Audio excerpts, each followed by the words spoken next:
Let us continue humanity's journey of hope, a journey started by our forefathers. Indonesia जो कि बहुत बड़ा Islamic मुल्क है और हाल ही में हमने एक प्रोग्राम भी किया गया, प्रबोवो जो इंडोनेशिया के प्रेसिडेंट है. It was Indonesia's president who ended his first ever UN General Assembly speech with the words Om Shanti Om Shanti. देखा जाए तो सबसे ओल्डेस्ट जो मतलब कि रिलीजन है वो हिंदुइज्म है.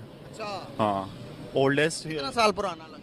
ये अभी मुझे आइडिया नहीं है, लेकिन 10,000 साल. तो मैं इंटरेस्टेड हूँ सनातन धर्म के अंदर जो स्पिरिचुअलिटी है उसको लेके. हम देख रहे हैं कि इस्लाम को दूसरे यूरोप में अगर देखा जाए तो उस तरह से प्रमोशन नहीं मिल रही जिस तरह से सनातन धर्म को मिल रही है. मानते नहीं है कि हम हिंदू थे और इससे पहले मानते हैं कि भाई शायद ये समझते हैं कि हम सारे अरब से ही ताल्लुक है हमारा. क्या कहना चाहिए? नहीं, हम अरब डिसेंडेंट नहीं है, बल्कि हम कन्वर्टेड मुस्लिम है. अगर भारत को हम देखें तो उनके यहाँ से जो स्टूडेंट्स निकलते हैं, चाहे वो आईटी में हो या किसी भी फील्ड में हो, आपने उन्हें देखा कि पूरी दुनिया में उनको पूछा जाता है, उनके लिए जॉब्स हैं, उनके लिए काम है. क्योंकि मेरे पास मेरे साथ सुपर नेचुरल एक्सपीरियंसेस हुए हैं एंड मैंने गीता भी पढ़नी शुरू करी. तो आपने एक पोस्ट में लिखा कि ऐसे बहुत से लोग हैं, और मेरा ख्याल आप पाकिस्तानियों की तरफ इशारा कर रहे हैं, जो वेस्टर्न कंट्रीज में रहते हैं और उनसे नफरत भी करते हैं. अब जाहिर है जहां पर हालात ऐसे होंगे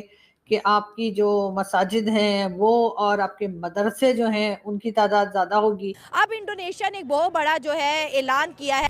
नमस्कार दोस्तों, जय हिंद. वीडियो रिएक्शन में आपका स्वागत है दोस्तों. जैसा कि दोस्तों आपने क्लिप में देखा कि अचानक यूनाइटेड स्टेट की जनरल असेंबली में ओम शांति ओम गूंजने लगा. संयुक्त राष्ट्र महासभा में मंगलवार को एक दिलचस्प वाकया हुआ जब सबसे बड़े मुस्लिम देश के राष्ट्रपति ने ओम शांति ओम का उच्चारण कर दुनिया को एक बड़ा संदेश दिया. इंडोनेशिया के राष्ट्रपति प्रोबो सुबियांतो ने अपने संबोधन का समापन ओम शांति ओम के साथ किया.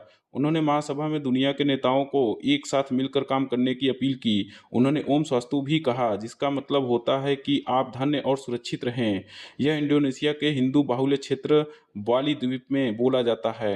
इंडोनेशियाई राष्ट्रपति ने अपनी स्पीच में ओम शांति ओम के साथ खत्म की. इस तरह इंडोनेशियाई राष्ट्रपति इजराइल के समर्थन में भी बड़ा बयान दिया है. संयुक्त राष्ट्र महासभा को संबोधित करते हुए इंडोनेशिया के राष्ट्रपति सुबियांतो ने कहा कि दुनिया को इजराइल के सुरक्षित जीवन जीने का अधिकार का सम्मान करना चाहिए और उनकी सुरक्षा की गारंटी भी देनी चाहिए. दोस्तों, इस मुद्दे पर अपनी राय कमेंट बॉक्स में जरूर रखें. है कि इस्लाम को दूसरे यूरोप में अगर देखा जाए तो उस तरह से प्रमोशन नहीं मिल रही जिस तरह से सनातन धर्म को मिल रही है. तो क्या इंडिया के टैक्टिक्स हैं जो कि सनातन जो है फैलता चला जा रहा है, अवाम की तरफ बढ़ते हैं और जा रहे हैं. बहुत ज़्यादा मतलब अपना दिमाग यूज़ कर रहे हैं. हाँ, और ना अपने ताल्लुकात बहुत बेहतर कर रहे हैं. हाँ. इस्लामिक कंट्रीज़ के साथ बहुत बेहतर कर रहे हैं, जिससे उनके अपने जो कंट्री को बहुत फ़ायदा हो रहा है. हाँ. इनके अपने बंदे बाहर के कंट्रीज़ में उनको बहुत प्रोटोकॉल दिया जाता है.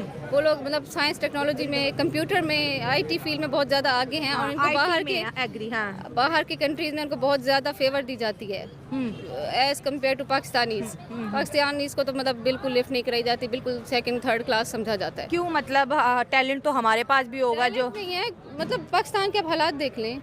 यहाँ पे एक तो मतलब डरते हैं लोग रिलीजन के नाम से, तो वैसे ही बहुत ज्यादा आपको होगा पता. हाँ, ब्लास्फेमी के लॉज बन गए हैं. कत्ल और गारत तो मतलब किसी पर इल्जाम लगा के आप कुछ कर दो, ठीक हो गया. हाँ. तो मतलब बाहर भी, जैसे बाहर की कंट्रीज हैं, पाकिस्तानी खास तौर पर, ये सारे मतलब एक तरफ हो जाना. हम एक यूनिटी है, एक कम्युनिटी है, हम जो है अच्छे हैं, अच्छे बाकियों से अच्छे हैं, ये गंदे हैं.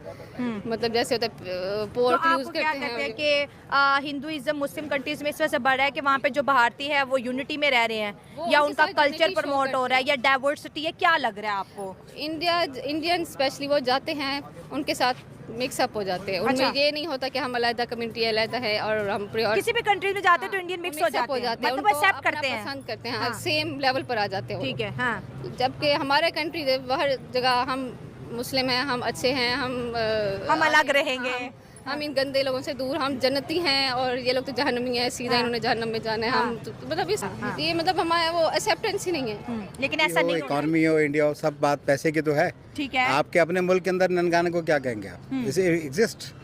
खैर, रिलीजन्स का एहतराम होना चाहिए. ठीक है. और अगर कंट्रीज एक दूसरे का एहतराम करते हैं, ठीक है, तो मेरे ख्याल में होना चाहिए. अगर हम ये सोचते हैं और या हमारे अजीज यूरोप में रहते हैं और हम पूछते हैं ईद कैसी मनाई, तो फिर हम क्या कहेंगे इस चीज़ के ऊपर? हमारे जो रिलेशनशिप्स हैं वो मज़हब की बुनियाद पर नहीं, इंसानियत की बुनियाद पर होने चाहिए मेरे ख्याल में. और ये मैं समझ रहा हूँ कि सिंपल पॉइंट स्कोरिंग पॉइंट है कि एक मजहब दूसरी जगह पे एग्जिस्ट करता है नहीं करता, इज नथिंग। ठीक है, अगर इंडोनेशिया की बात करें तो वहाँ पे पहले भी बहुत से मंदिर है जो उन्होंने ऑलरेडी वो हिंदू कंट्री था जिसको ताजरों ने मुसलमान किया था, करोड़ों तो क्या करें, क्या कह सकते हैं इसमें। आज दुनिया बात करती है कि मैं बाली जाऊंगा, भाई is Hindu state still, Indonesia Malaysia आप जब बात करते हैं तो थिंग्स आर देयर, मौजूद हैं। आज आपकी उम्र 70-72 साल है, तो 70 साल पहले आप क्या थे? सही बात है। हाँ, तो लाहौर आप जब बात करते हैं वो कहते हैं ये एक हिंदू के नाम पे ये शहर रखा गया, उनके भगवान के बेटे के नाम पे अल्लाह। तो वही कहना को कि चीज़ें मेजोरिटी के आने से बदलती नहीं, हिस्ट्री नहीं बदल सकती। अगर आज आप मेजोरिटी पे है तो क्या हिस्ट्री बदल देंगे? लाहौर का नाम तक तो बदल नहीं पाए आप। कृष्ण नगर आज भी मौजूद है ना यहाँ पे, तो वो तो बदल नहीं सके आप।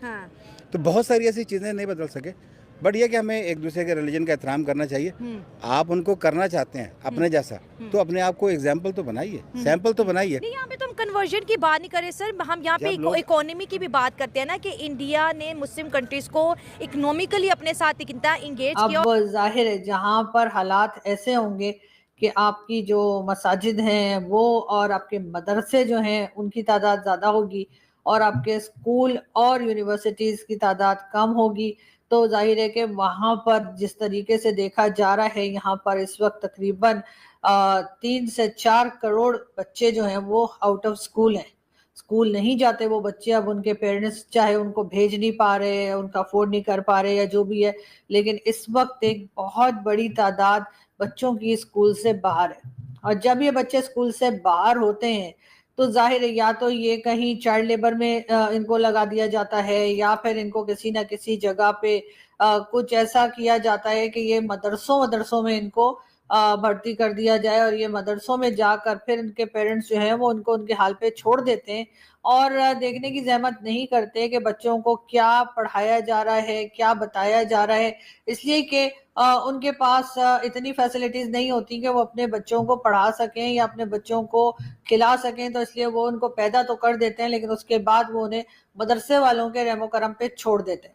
मैं ये नहीं कह रही, ज़ाहिर पाकिस्तान एक इस्लामिक कंट्री है, वहाँ पे मस्जिदें होंगी, लेकिन 6 लाख मसाजिद और उसके मुकाबले में अगर हम ये देखें कि हमारे यहाँ जो है वो यूनिवर्सिटीज़ और स्कूल की तादाद क्या है, तो यकीनन ये देखकर ये एक बहुत ही फिक्रमंद हो जाने वाली बात है। यकीनन इसके ऊपर डेफिनेटली पाकिस्तान को बहुत सीरियसली काम करना चाहिए, और यही वजह है कि अगर हम इन लोगों को देखें, यानी हाफिज सईद और मसूद अजहर और इस तरह के लोग जो पाकिस्तान में पाए जाते हैं, अगर हम इनको देखें तो आपको पता चलेगा कि आखिर ये लोग इतने मजबूत क्यों हैं, ये लोग इतने स्ट्रॉन्ग क्यों हैं कि कोई भी गवर्नमेंट आए, कोई भी लोग आए, वो इनको इनकी जगह से ना तो हटा पाते हैं, ना ही इनको अरेस्ट कर पाते हैं, ना सजा देते हैं, बल्कि उल्टा इनकी वाह वाह और इनके लिए मजीद सिक्योरिटी जो है वो बढ़ा दी जाती है।